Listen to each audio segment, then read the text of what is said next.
কল্যাণের চাবি সমূহ সেদিন আমার হাতেই থাকবে। মর্যাদা এবং সম্মানের চাবি আমি নবী রাহমাতুল লিল আলামিনের হাতেই থাকবে। প্রশংসার ঝান্ডা বা পতাকা সেদিন আমারই হাতে থাকবে। আমার প্রভুর নিকট আদম সন্তানের মধ্যে আমি সর্বাপেক্ষা অধিক মর্যাদাবান সম্মানিত ব্যক্তি। সেদিন হাজার খানেক খাদেম থাকবে, আমার চারপাশে ঘোরাফেরা করবে যেন তারা সুরক্ষিত ডিম কিংবা বিক্ষিপ্ত মুক্তার মতো। প্রিয় নবী হাসর ময়দানে চলাচল করবেন, চতুর্দিকে খাদেম থাকবে হাজার খানেক। এই খাদেমদের বর্ণনা হচ্ছে তারা সুরক্ষিত ডিমের মতো কিংবা বিক্ষিপ্ত মুক্তার নেই, চতুর্দিকে থাকবে। খাদিমিন কান্নাহুম বাইদুন মাকনুনুন আও লুলুউম মানসুর।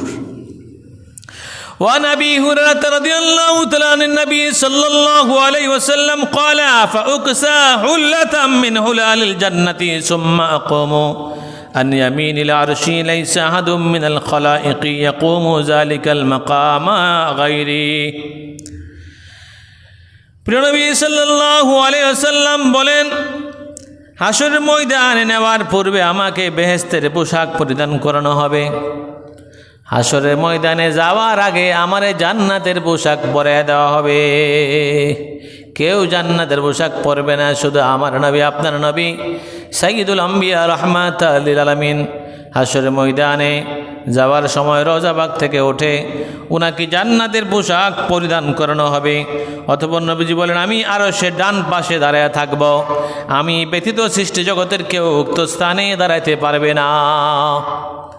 হাসরের ময়দানে যে আরশ হবে, আরশের ডান পাশে নবীজি দাঁড়ায় থাকবে, এই জায়গার মধ্যে আর কেউ দাঁড়াইতে পারবে না। নবী আমি তোমায় না চিনিলে তোমার কি আসে যায়, নবী আমি তোমায় না চিনিলে তোমার কি আসে যায়। দোনো জাহান তোমারি নূর চরণে সির ঝুকায়, ইয়া রাসূলুল্লাহ ইয়া হাবিবাল্লাহ, ইয়া রাসূলুল্লাহ ইয়া হাবিবাল্লাহ। হাসরের ময়দানে কেমন সম্মান! আরশের ডান পাশে যেখানে নবীজি দাঁড়াবেন, ওই জায়গার মধ্যে কোনো নবী রাসূল কেউ দাঁড়াইতে পারবে না। নবীজির সম্মান আল্লাহ পাক বলেন, ওয়ারাফানা লাকা যিকরাক, আমি আমার বন্ধুর সম্মানকে বৃদ্ধি করে দিয়েছি, সমুন্নত করে দিয়েছি। আমার বন্ধুর সম্মান কেউ কমাইতে পারবে না। হযরত আবু হুরায়রা রাদিয়াল্লাহু তাআলা থেকে বর্ণিত, তিনি নবী করিম সাল্লাল্লাহু আলাইহি সাল্লাম হতে বর্ণনা করেছেন, তিনি ইরশাদ করেন, তোমরা আল্লাহর কাছে আমার জন্য ওসিলা কামনা করো। তোমরা আমার কাছে আমার জন্য আল্লাহর কাছে ওসিলা তালাশ করো। আমরা আজানের মুনাজাতের মধ্যে পড়ি, اللهم رب هذه الدعوة التامة والصلاة القائمة آت محمدا الوسيلة والفضيلة والدرجة الرفيعة وبعثه مقاما محمودا الذي وعدته وارزقنا شفاعته يوم القيامة إنك لا تخلف الميعاد। এই দোয়ার মধ্যে রয়েছে আমার নবীজির প্রতি সম্মান এবং ইজ্জত। নবীজির সম্মান ইজ্জত আল্লাহ পাক যেন বৃদ্ধি করে দেয়। আসলে আমার আল্লাহর নবীর সম্মান তো আল্লাহ আগেই বৃদ্ধি করে রেখেছেন। এরপর আবু হুরায়রা রাদিয়াল্লাহু তাআলা বলেন, নবীজি বলেছে, তোমরা আল্লাহর কাছে আমার জন্য উসিলা কামনা করো। সাহাবীগণ আবেদন করলো, হে আল্লাহর রাসূল, উসিলা আবার কি? উত্তরে নবীজি বলেন, তা হলো জান্নাতের সর্বোচ্চ মর্যাদার একটি স্থান, যা একমাত্র একজন লাভ করবে, আর আশা করি সেই ব্যক্তি আমি হব। জান্নাতের মধ্যে সর্বোৎকৃষ্ট জায়গা যেটা, এটা একজন লাভ করবে, আর আশা করি আমি অবাসু মাকামাম মাহমুদা, আমি সেই মাকামে মাহমুদের মধ্যে অধিষ্ঠিত হব এবং জান্নাতের সর্বশ্রেষ্ঠ জায়গার মধ্যে আমাকে অধিষ্ঠিত করা হবে, বসানো হবে। وعن جبير بن مطعم قال قال رسول الله صلى الله عليه وسلم لي خمسة أسماء। আমার নবীজি বলেন, আমার নাম হলো পাঁচটা, আমার পাঁচটা বিশেষ নাম আছে। আনা মুহাম্মাদুন, আমি মুহাম্মদ। আনা আহমাদুন, আমি আহমদ। ও আনা মাহি, আমি হলাম মাহি। আল্লাযী ইয়ামহুল্লাহু বিয়াল কুফরু ইয়ামহুল্লাহু বিয়াল কুফরা ওয়া আনা হাশির। আল্লাহর হাবিব বলেন, আমি হলাম মাহি, কেননা আল্লাহ আমার দ্বারা কুফরকে নিশ্চিহ্ন করবেন। যত কুফর আছে এগুলো আমাকে তারা ধ্বংস করে দিবেন। এই জন্য আমি হলো মাহি। অনেকের নাম আছে, মহিলাদের নাম মাহিনুর। মাহিনুর নাম খুব সুন্দর। মাহি মানে আমি কুফরকে নিশ্চিহ্ন করে দিব। ওয়ানা হাসিরু আল্লাযী ইউনশারুন নাস আলা কাদামাইয়া, আমার নাম হলো হাসির, কারণ আমি হাসরবাসীকে একত্রকারী, সবাইকে একত্র করব। কেননা মানব জাতিকে আমার দু পায়ের নিচে একত্রিত করা হবে। নবীজির কদম মুবারকের নিচে সবাইকে একত্র করা হবে, মানব জাতিকে একত্র করা হবে আসরের ময়দানে। আর আমি হইলাম আকেব, তার মানে আমি সর্বশেষ নবী। নবীজি বলেন আনা খাতামান নবিয়্যিন লা নবী বাদা, আমি শেষ নবী, আমার পরে আর কোনো নবী আসবে না।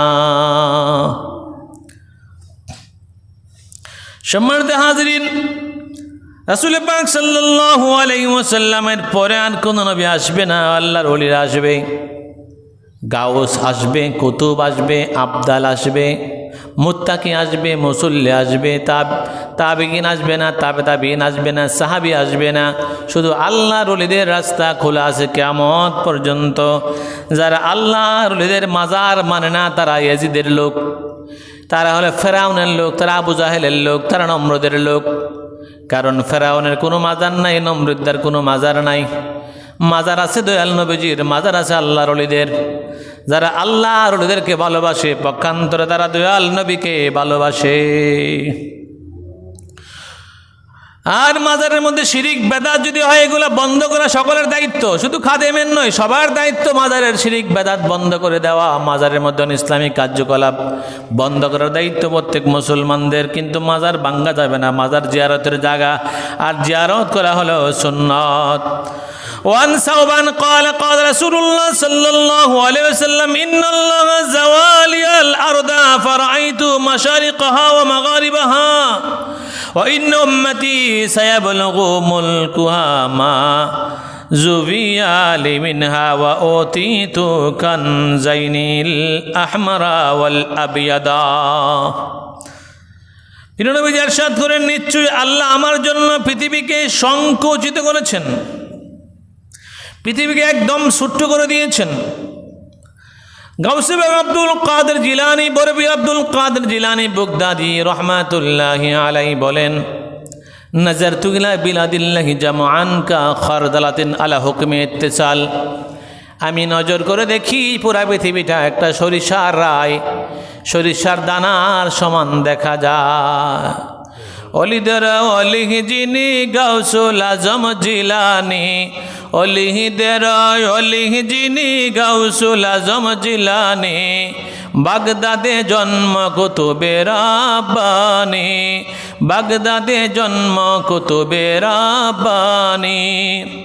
ওই আব্দুল কাদের জিলানী বলে, আমার কাছে পৃথিবীর একটা সরিষা রায়ের সমান। আল্লাহর হাবিব সাল্লাল্লাহু আলাইহি ওয়াসাল্লাম বলেন, মাশারিকাহা ওয়া মাগারিবাহা, পূর্ব থেকে পশ্চিম পর্যন্ত সমস্ত পৃথিবীটা আমার কাছে সংকুচিত করে দেওয়া হয়েছে, আমি সব কিছু দেখতে পাই।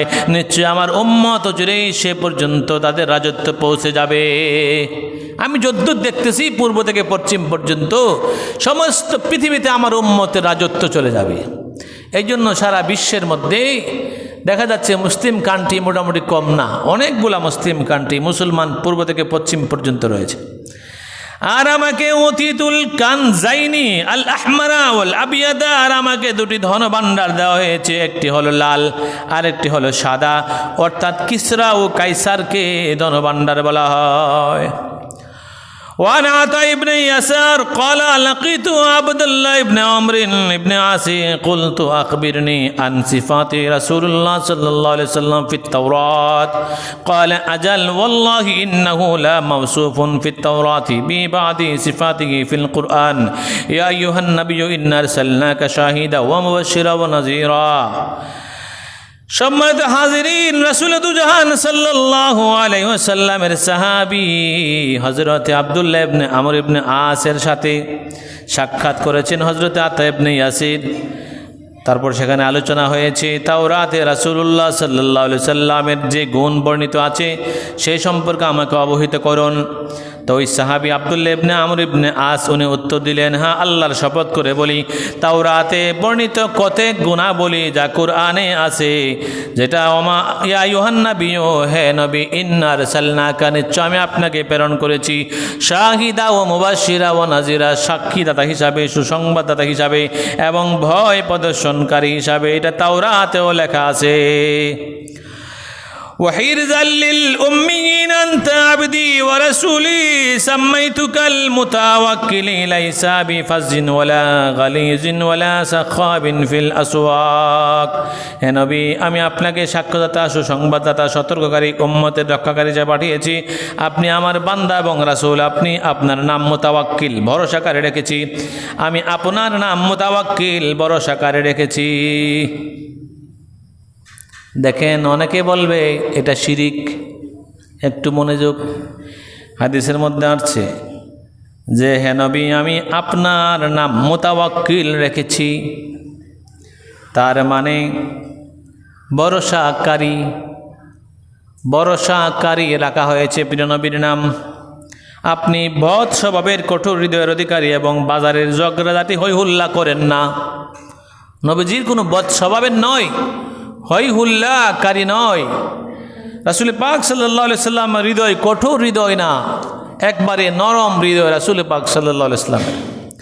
ওয়ালা ইয়াদফাউ বিসাইয়্যাতিল সাইয়্যাতা ওয়ালাকিন ইয়াফু ওয়া ইয়াগফিরু ওয়ালা ইয়াকবিদাহু আল্লাহু হাত্তা ইউকিমা বিহিল মিল্লাতাল আউজা বি আইয়াকুলু লা ইলাহা ইল্লাল্লাহ ওয়া ইফতাহা বিহা আয়ুনান উময়ান ওয়া আযানান সুম্মান ওয়া কুলুবান গুলফা।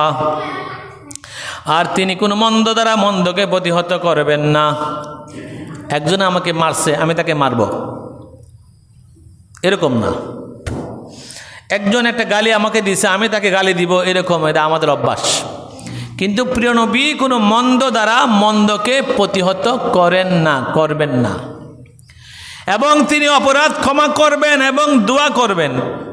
তাইফের ময়দানে কাফেররা যখন আমার নবীকে মারল, আঘাত করলো, নবীজি রক্তে রঞ্জিত হয়ে গেলেন, এরপরও দোয়া করে, আল্লাহুম্মা ইহদি কওমি, আল্লাহ এই বংশকে তুমি হেদায়েত দান করো। কাউকে বকলেন না, মারলেন না, কিছু করলেন না, বরঞ্চ হেদায়েতের দোয়া করে দিলেন।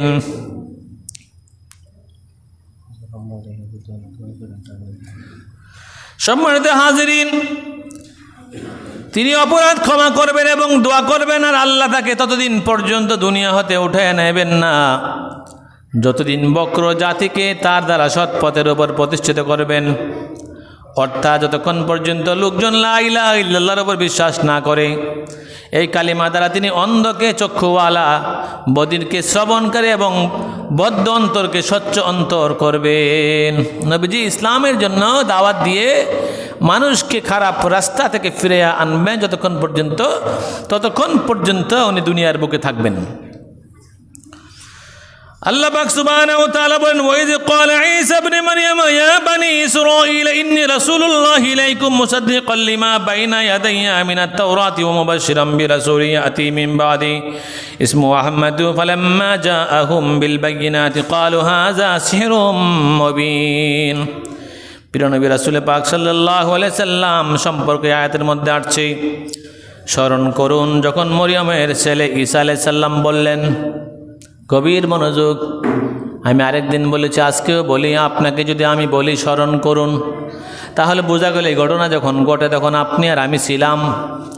আল্লাহ নবীকে বলে, ওই যে হে নবী আপনি স্মরণ করুন, ক্বালা ঈসা ইবনে মারইয়াম, যখন ঈসা আলাইহিস সালাম মরিয়মের ছেলে ঈসা আলাইহিস সালাম বললেন, ইয়া বনি ইসরাঈল, হে বনি ইসরাঈল, ইন্নী রাসূলুল্লাহ, আমি তোমাদের প্রতি আল্লাহর রাসূল, ইলাইকুম মুসাদ্দিকাল লিমা বাইনা ইয়াদাইয়া মিনাত তাওরাত, আমার পূর্ববর্তীন্য তাওরাতের সত্যায়নকারী আমি ঈসা, এবং ওই রাসূলের সুসংবাদদাতা যিনি আমার পর আগমন করবেন, মুবাশশিরাম বিরাসূলি ইয়াতি মিন বাদি ইসমুহু আহমদ, এবং আমার পরে একজন নবী আগমন করবেন যার নাম হলো আহমদ। অতঃপর যখন তিনি তাদের নিকট সুস্পষ্ট নিদর্শন বলে নিয়ে আগমন করলেন, তখন তারা বলল, এটা তো সুস্পষ্ট জাদু। চিন্তা করেন কোরআন আয়াতরা কি হচ্ছে, আল্লাহ নবীরে স্মরণ করেন ওই সময়ের কথা যখন ঈসা আলাইহিস সালাম তার উম্মতদেরকে বলেছিলেন, আমি তো তোমাদের নবী, আগের তাওরাত যে আসছিল এটা সঠিক, আর আমার পরে সর্বশেষ নবী আসবে মুহাম্মদুর রাসূলুল্লাহ সাল্লাল্লাহু আলাইহি ওয়াসাল্লাম আসবে, ওনার নাম আহমদ বলে দিয়েছেন, উনি তাও আমার যাওয়ার পরে উনি আসবেন। এ কথা বলার পরে যখন নবীজি পৃথিবীতে আসলেন তখন তারা আমার রাসূল পাক সাল্লাল্লাহু আলাইহি সাল্লামকে মানতে অনেক কষ্ট হয়েছে। নবীজির বিভিন্ন মুজিজা দেখে দেখে তারা বলতো এগুলা জাদু। এক বেদুইন আসছে, কইয়া রাসূলুল্লাহ আপনি এমন কোনো কিছু একটা দেখান যেটা দেখলে আমি ঈমান গ্রহণ করব। তখন নবীজি বললেন, ওই যে দূরে গাছটা দেখা যায় বাবলা গাছ, এই গাছটাকে গিয়া বলো আমার কাছে আসার জন্য। তখন বাবলা গাছকে, কাটাওয়ালা গাছ আর কি, বাবলা গাছকে গিয়া বললেন, এই বাবলা গাছ তোমাকে মুহাম্মদ সাল্লাল্লাহু আলাইহি ওয়াসাল্লাম ডাকতেছে। তখন বাবলা গাছটা নড়ে চড়ে উঠে নবীজির দরবারে কাছে চলে এসে দাঁড়াইয়া বলেন, আশহাদু আল্লা ইলাহা ইল্লাল্লাহু ওয়াহদাহু লা শারীকা লা ওয়া আশহাদু আন্না মুহাম্মাদান আবদুহু ওয়া রাসূলুহু। গাছে সাক্ষ্য দিচ্ছে আল্লাহ ছাড়া কোনো মাবুদ নাই, মুহাম্মদ সাল্লাল্লাহু আলাইহি সাল্লাম আল্লাহর রাসূল। গাছে কি করতেছে? সাক্ষ্য দিচ্ছে। এইটা দেখে ওই আরবীয় বেদুইন সে ইসলাম ধর্ম গ্রহণ করে ফেলল, যে গাছ নবীজির কথা শুনে। তারপর নবীজি গাছকে বললেন, গাছ তুমি তোমার আগের জায়গায় চলে যাও। তখন গাছ কি করলো? আবার নড়ে চড়ে আগের জায়গায় গিয়ে তার যেখানে ঠিকানা সেখানে গিয়ে বসে পড়ল। এই প্রিয় নবী সাল্লাল্লাহু আলাইহি ওয়াসাল্লামের নির্দেশ গাছেও শুনে, গাছেও নবী মানে, গাছেও নবীকে ভালোবাসে। কুল্লু নাফসিন যায়িকাতুল মাউত, আল্লাহ পাক সুবহানাহু ওয়া তাআলা বলেন সমস্ত মানুষ মরণশীল, কেউ দুনিয়ার বুকে থাকবে না। আল্লাহ পাক সুবহানাহু ওয়া তাআলা বলেন কুল্লু নাফসিন যায়িকাতুল মাউত, কেউ দুনিয়ার বুকে থাকবে না, সবাই ইন্তেকাল হবে। ওয়ালাকিন্নাল আম্বিয়া আলাইহিস সালাম মাউতুহুম লাইসা কামিসলি মাউতি গায়রিহিম বাল তাকুনু হায়াতুকুম আলাল ওয়াজহিল আকমালি বিরাদ্দি আরওয়াহিহিম বাদাল মাউতি মি কুদরাতিল্লাহি কামা জাআ ফিল হাদিসিশ শরীফি আন আনাস ইবনে মালিক ক্বালা রাসূলুল্লাহ সাল্লাল্লাহু আলাইহি ওয়াসাল্লাম আল আম্বিয়া ওয়া হাইয়ুন ফিল কুবুরিহিম ইউসাল্লুন। সম্মানিত হাজিরিন, সমস্ত মানুষ ইন্তেকাল করবে, কিন্তু নবীগণ তাদের মৃত্যু অন্যদের মৃত্যুর মতন না। গভীর মনোযোগ। সমস্ত মানুষ ইন্তেকাল করবে, কিন্তু নবীগণের মৃত্যু আর সাধারণ মানুষের মৃত্যু এক না। ওয়ালাকিন্নাল আম্বিয়া আলাইহিমুস সালাম মাউতুহুম লাইসা কামিসলি মাউতিন গায়রিহিম, অন্য মানুষের মতো আমাদের নবী রাসূলরা ইন্তেকাল হবে না, ইন্তেকাল হয় নাই, তাদের মৃত্যু আর সাধারণ মানুষের মৃত্যু আলাদা। বাল তাকুনু আহইয়াতুকুম আলাল ওয়াজহিল আকমালি বিরাদ্দিল আরওয়াহিহিম বাদাল মাউতু বিকুদরাতিল্লাহ কামা জাআ ফিল হাদিসিশ শরীফি। সম্মানিত হাজিরিন, মৃত্যুর পর তাদের দেহ মুবারক রূহকে ফিরিয়ে দিয়ে আল্লাহর কুদরতে তারা পরিপূর্ণভাবে জীবিত আছেন। একটু আওয়াজ করে বলেন না সুবহানাল্লাহ। এটা আমার কথা না, আল্লাহ রাসূলের কথা, যে মানুষের মৃত্যু আর নবী রাসূলদের মৃত্যু এক না, তাদের মৃত্যু আলাদা। কারণ তাদের মৃত্যুর পরে তাদের বডির ভিতরে আল্লাহ রূহ ফিরিয়ে দিয়ে দেয়, আর আমাদের বেলা এরকম না। এটা হাদিসের মধ্যে আছে, বাল তাকুনু হায়াতুকুম আলাল ওয়াজহিল আকমালি বিরাদ্দিল আরওয়াহিহিম বাদাল মাউতি বিকুদরাতিল্লাহ। এটা আল্লাহর কুদরত। আল্লাহ নবী রাসূলদের ইন্তেকালের পরে তাদের বডির ভিতরে আবার আত্মা ফিরাইয়া দিয়া দেয়। কামা জাআ ফিল হাদিসিশ শরীফি আন আনাস ইবনে মালিক ক্বালা রাসূলুল্লাহ সাল্লাল্লাহু আলাইহি সাল্লাম আল আম্বিয়া ওয়া হাইয়ুন ফিল কুবুরিহিম ইউসাল্লুন। কেননা প্রিয় নবী সাল্লাল্লাহু আলাইহি সাল্লাম বলেন, নবীগণ জীবিত, তাদের কবরে তারা সালাত বা নামাজ বা ইবাদতের মধ্যে আছেন।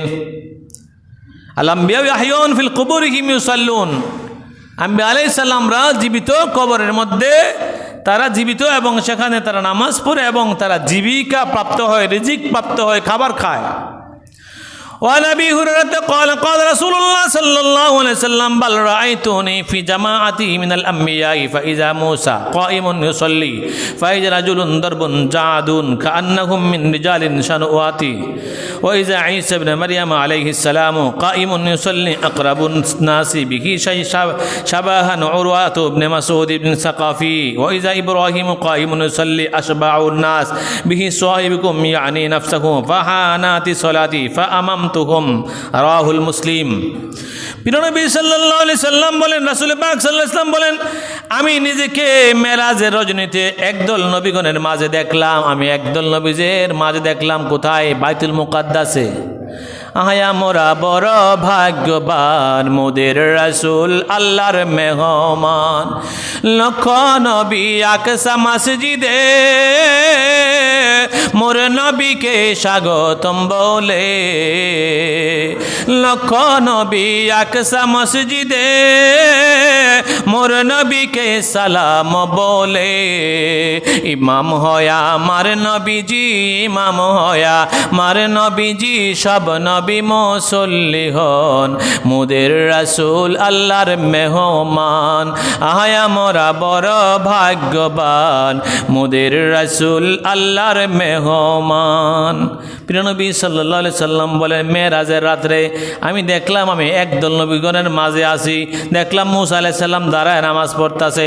তিনি কুকরানো চুল বিশিষ্ট আকৃতি, সানুয়া গোত্রের লোকদের মতো। আর দেখলাম মরিয়মের ছেলে ঈসা দাঁড়ায় নামাজ পড়তেছে। আকৃতি তিনি সবচেয়ে বেশি সাদৃশ্যপূর্ণ হলেন উরওয়া বিন মাসউদ সাকাফির মতো। আর দেখলাম ইব্রাহিম আলাইহিস সালাম দাঁড়ায় নামাজ পড়তেছেন। আর তার সাথে আকৃতি দেখলাম সাদৃশ্য হলো তোমার সাথী মুহাম্মদ সাল্লাল্লাহু আলাইহি সাল্লাম। অতঃপর নামাজের সময় হলো, আমি তাদের ইমামতি করলাম। মেরাজের রাত্রিতে সমস্ত নবী রাসূলরা বাইতুল মুকাদ্দাসে আসলেন, আর আমাদের নবী নামাজ আদায় করলেন, ইমাম হইলেন। এখন চিন্তা করেন, নামাজের ইমামতি করতে কি বাস্তবে কপাল এবং হাত পা অঙ্গ প্রত্যঙ্গ লাগে কি লাগে না? না লাগে না? তাহলে নবীজি যে নামাজ পড়ালেন, বাইতুল মুকাদ্দাসের মধ্যে ইমামতি করলেন মেরাজের রাত্রে, তাহলে কি নবীজি নামাজের ইমামতির সময় কি সরাসরি ছিলেন নাকি রুহানিভাবে ছিলেন? আপনারা মিলেন, হাদিসের সাথে মিলান, হাদিসে তো আছেই। নবীজি সরাসরি মেরাজের রাত্রিতে মেরাজ করেছেন, সরাসরি আল্লাহর দরবারে গিয়েছেন। 27 বছর ছিলেন, তো সরাসরি বাইতুল মুকাদ্দাসে উনি জিব্রাইলের সঙ্গে ছিলেন। জিব্রাইল বলেন, ইয়া রাসূলুল্লাহ, আপনি আজকে ইমামতি করবেন, এটা আপনার জন্যই মানাবে, আপনি ইমামুল আম্বিয়া। তো নবীজি ইমামতি যখন করলেন, পিছনে সমস্ত নবী রাসূলরা। এখন নবীজি যদি সরাসরি হয়, পিছনে মুসল্লি কি স্বপ্নে আইছে না বাস্তব আইছে? কি আমার উত্তর দেন না। মুসল্লি কি সরাসরি ছিল না স্বপ্নে? তাহলে এটা তো আল্লাহর কুদরত। এটা কি আল্লাহর কুদরত। নবীরা মরে না, নবীরা জিন্দা, তাদের কবরে তারা নামাজ পড়ে। তা আল্লাহর হাবিবের পিছনে সমস্ত নবী রাসূলরা এসে জামাতে নামাজ পড়লেন বাইতুল মুকাদ্দাসের ভিতরে। এই ঘটনা আমরা সবাই জানি। এটাই বলতে চাইলাম যে সমস্ত নবীদের ইমামতি করলেন আমাদের নবী, প্রিয় নবী সাল্লাল্লাহু আলাইহি ওয়াসাল্লাম নিজেই বলতেছেন হাদিসের মধ্যে, মুসলিম শরীফের হাদিস। وعن أبي الدرداء قال قال رسول الله صلى الله عليه وسلم أكثر الصلاة علي يوم الجمعة فإنها مشهود تشهد الملائكة وإن أحد لا يصلي علي إلا عرضت على الصلاة حتى يفرغ منها قال قلت وبعد الموت قال وبعد الموت إن الله حرم على الأرض أن تأكل أسجاد الأنبياء فنبي الله حق يرزق رواه ابن ماجه। এই হাদিসের মধ্যে আসছে, প্রিয় নবীজি বলেন, তোমরা জুমার দিন আমার উপরে অধিক পরিমাণে দরুদ শরীফ পড়বা। জুমার দিনে নবীজি বলছেন বেশি করে তোমরা দরুদ শরীফ পড়বা জুমার দিন। কেননা শুক্রবার দিন বিশেষ ফেরেশতা আসে, শুক্রবার দিন বিশেষ ফেরেশতা উপস্থিত হয়। তোমরা যে কেহ আমার প্রতি দরুদ শরীফ পাঠ করো, তার দরুদ আমার নিকট পেশ করা হয়। বর্ণনাকারী সাহাবী বললেন, আমি আবেদন করলাম আপনার ইন্তেকালের পরও কি আপনার উপর দরুদ শরীফ পাঠ করতে হবে? আর পাঠ করলে কি ফেরেশতা আপনার কাছে পৌঁছে দিবে? প্রশ্ন করলেন সাহাবী। তখন নবীজি বললেন, ইন্তেকালের পরও তোমাদের দরুদ শরীফ আমার নিকট পেশ করা হবে, কেননা নিশ্চয়ই আল্লাহ তাআলা জমিনের জন্য নবী আলাইহিস সালাম, আম্বিয়া আলাইহিস সালামদের দেহ মোবারক ভক্ষণ করাকে হারাম করে দিয়েছেন। কোন নবীর বড়ি মাটিয়ে খাইতে। এখনও যদি আপনি মূসা নবীর কবর খুলে ফেলেন, দেখবেন ভিতরে মূসা আলাইহিস সালাম যেমন শোয়া রাখা হয়েছিল এমনই আছে। এখনও যদি আপনি প্রিয় নবী সাল্লাল্লাহু আলাইহি ইসলামের রওজা মুবারক খুলে দেখেন, যেমনি শোয়ানো আছে তেমনি আছে। কারণ আল্লাহ এবং আল্লাহ রাসূলের কথা কোনো মিথ্যা না। এটা নবীজি বললেন যে তাদের বডি কোনো মাটি বক্ষণ করতে পারবে না, নবী রাসূলদের বডি।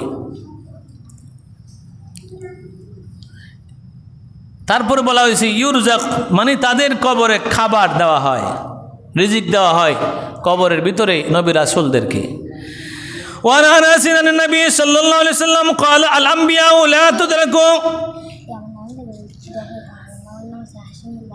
لا تتركون في قبورهم بعد 40 ليلة ولكنهم يصلون بعد يد الله عز وجل حتى ينفخ في الصور।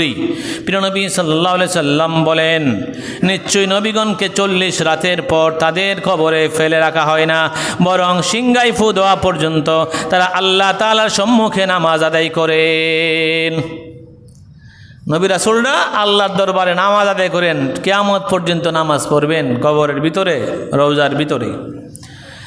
হযরত সাঈদ ইবনে আব্দুল আজিজ রাহমাতুল্লাহ আলাইহি থেকে বর্ণিত, তিনি বলেন ইয়াজিদ বাহিনী কর্তৃক মদিনা মুনাওয়ারায় যখন আক্রমণ করা হলো, ইয়াজিদ বাহিনী যখন মদিনা মুনাওয়ারা আক্রমণ করলো, কাবা শরীফের দেওয়াল ভাঙলো, মদিনা শরীফ আক্রমণ করলো, 10,000 সাহাবীকে মারলো। মদিনা যখন আক্রমণ করলো, মেশকা শরীফের হাদিস 507 নম্বর পৃষ্ঠায় হযরত সাঈদ ইবনে মুসাইব রাদিয়াল্লাহু তাআলা মদিনা শরীফের ভিতরে আটক হয়ে গিয়েছিলেন। সাঈদ ইবনে মুসাইব রাদিয়াল্লাহু তাআলা মদিনা শরীফের মধ্যে 3 দিন 3 রাত্র আটক ছিলেন। আর ওই ইয়াজিদ বাহিনীরা মদিনা শরীফ লুটতরাজ করলো এবং 10,000 সাহাবীকে মারলো এবং মহিলাদের সাথে বিচার করলো, অনেক কষ্ট দিল, বাড়িঘর ধ্বংস করলো। ওই ইয়াজিদকে অনেকে এখনো রহমাতুল্লাহ আলাইহি বলে।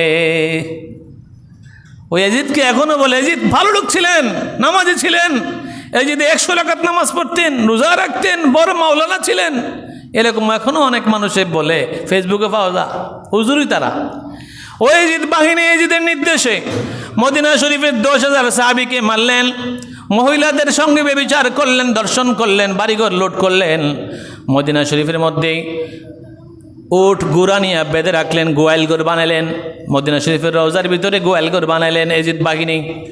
ও সাঈদ ইবনে মুসাইব বলে, আমি যখন 3 দিন 3 রাত্র আটক ছিলাম, আমি তখন সূর্য দেখতে পাইতাম না, যদি বাইরেতাম আমারে মেরে ফেলতো, আমি লুকাইছিলাম, আমি সূর্য দেখতাম না। আমি রওজার ভিতর থেকে আজানের আওয়াজ পাইতাম, আর আজানের আওয়াজ শুনে শুনে আমি নামাজ আদায় করতাম। সুবহানাল্লাহ। তাহলে এই আজান দিত কেডা? এই আজান লাম ইউযানা ফিল মসজিদিন নবী সালাসাতুন ওয়ালাম ইউকাম ওয়ালাম ইয়াবরাহা সাঈদ ইবনে মুসাইব মসজিদা। এই আজান হতো রওজার ভিতর থেকে, সাঈদ ইবনে মুসাইব শুনতেন এবং নামাজ আদায় করতেন। ওয়াকানা লা ইয়ারিফু ওয়াক্তাস সালাতি ইল্লা বিহামহামাতি ইয়াসমাউহা মিন কবরিন নবী সাল্লাল্লাহু আলাইহি ওয়াসাল্লাম।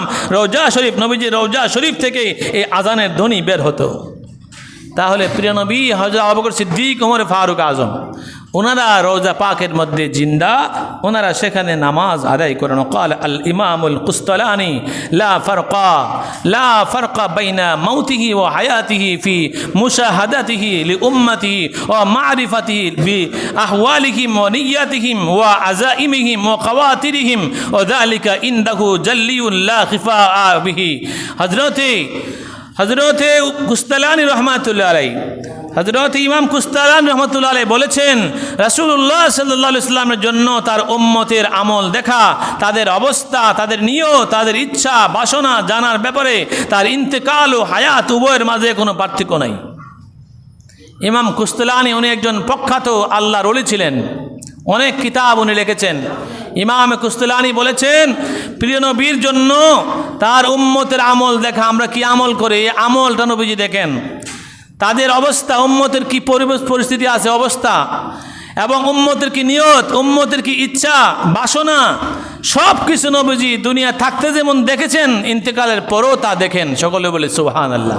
তো ওই নবী হায়াতুন নবী, জিন্দা নবী, আমাদের সাধারণ মানুষের মতো ওনাদের ইন্তেকাল নয়। এই জন্যই হায়াত এবং মৌতের মধ্যে কোনো পার্থক্য না। নবীজি রওজা পাকে জিন্দা অবস্থায় আছেন, এখনও রওজা পাকের কবর মোবারক খুললে দেখবেন নবীজি শুয়ে আছে। এই বিষয়গুলোর নির্দিষ্ট সুস্পষ্ট, এর কোনো অস্পষ্টতা নাই। আপনি যদি আশিক রাসূল হন, আপনার যদি কাশফুল কবুর থাকে, আপনার যদি অন্তর চক্ষু খোলা থাকে, তাহলে তো আপনি 24 ঘন্টাই প্রিয় নবীর দেখা পাবেন। আর আপনার যদি কাশফুল কবুর না থাকে, অন্তর চক্ষু খোলা না থাকে, আপনি তো কত কথাই বলবেন। যারা আল্লাহর ওলি, যারা কুতুব, যারা ওলি আবদাল গাউস কুতুব বড় বড় পর্যায়ে চলে গেছে, তারা তো প্রিয় নবী সাল্লাল্লাহু আলাইহি সাল্লামকে রুহানিভাবে হাজারো হাজার বার দেখতেছে। আর যারা সাধারণ মানুষ, যারা ইমান আমল ভালো না, নেক নাই, তা যাদের আমল নামাতে গুণাবর্তী, তারা কোত্থেকে এগুলো দেখবে? এই জন্য আল্লাহর অলিদের রাস্তা কিয়ামত পর্যন্ত খোলা। আল্লাহর অলি হইতে পারবে, কিন্তু কেউ নবী হইতে পারবে না। আর আল্লাহর অলি হতে হলে প্রচুর পরিমাণে ইবাদতবন্দি করতে হবে এবং হালাল ইনকাম করতে হবে।